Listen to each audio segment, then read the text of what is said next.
Well.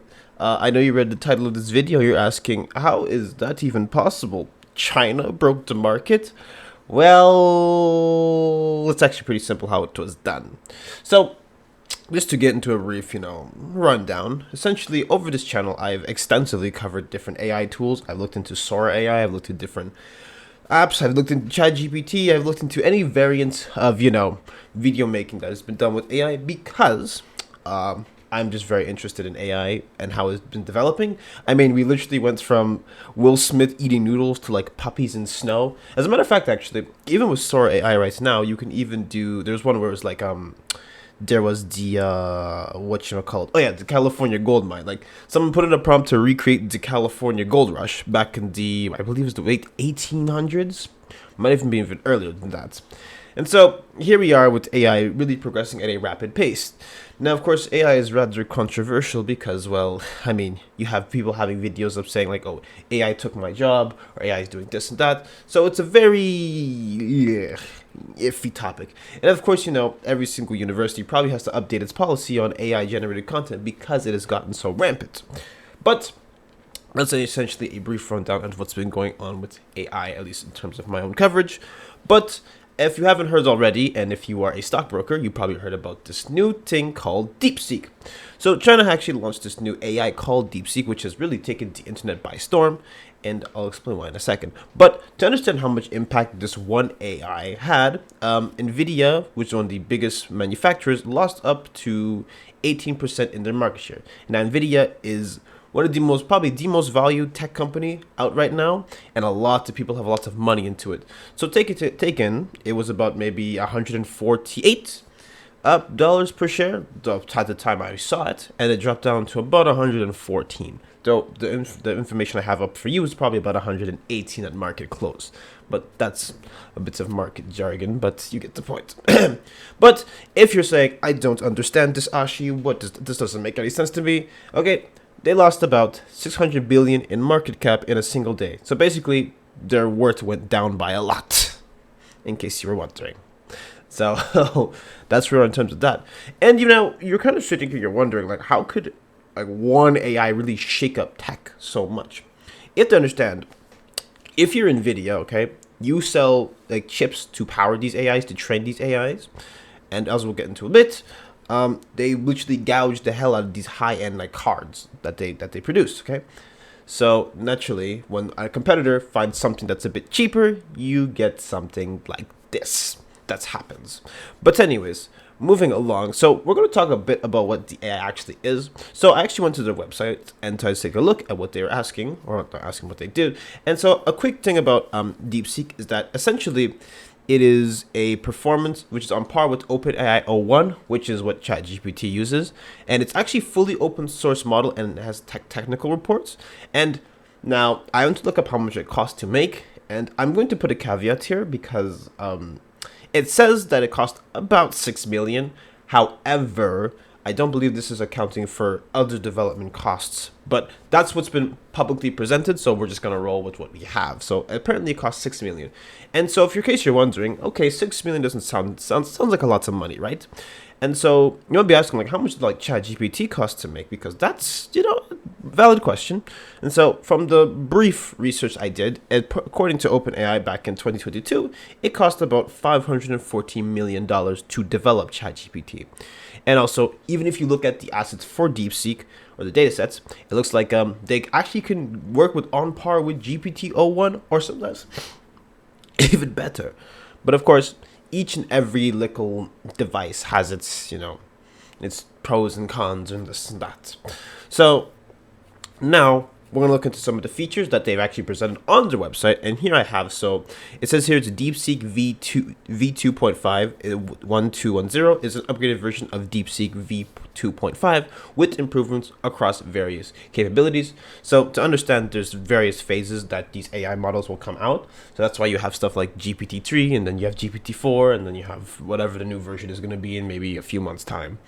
Maybe GPT-5 or GPT 4.5, whatever the hell they want to call it.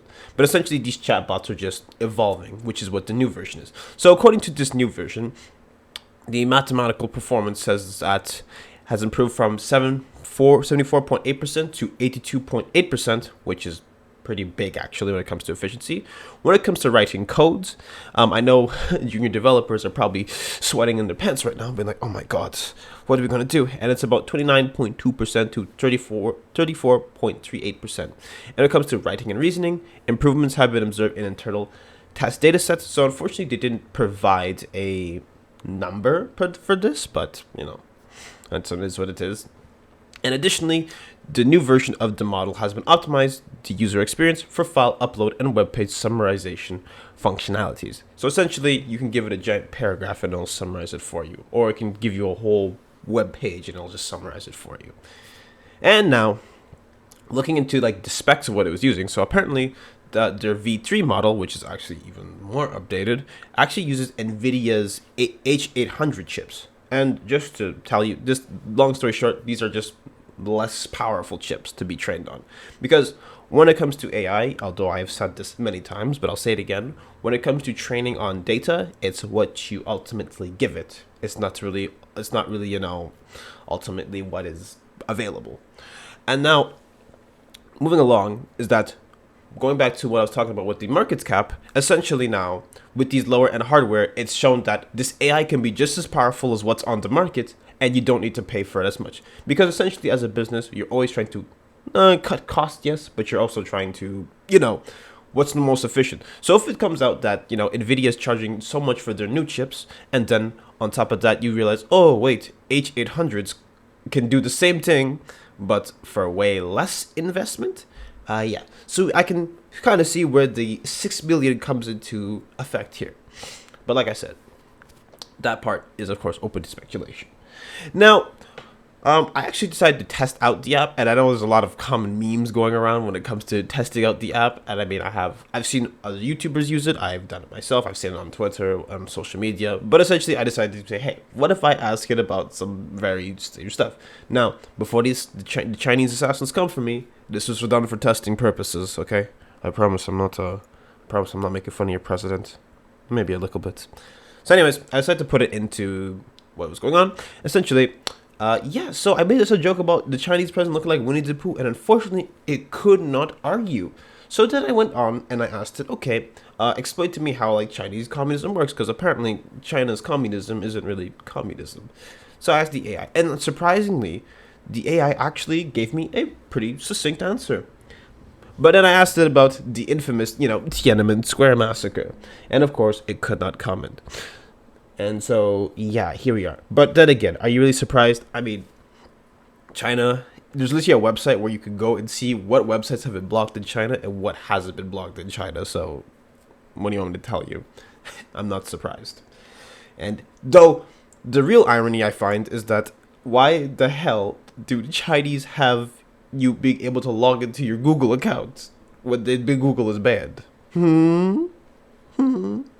Which is really just ironic. And also, just funny to me. And so, you might be asking yourselves exactly, or maybe you're not asking, but when it comes to, when I use these AIs, what exactly is, the privacy policy? And so, I did take a look at it, just in case, and, for you guys, in case you're wondering.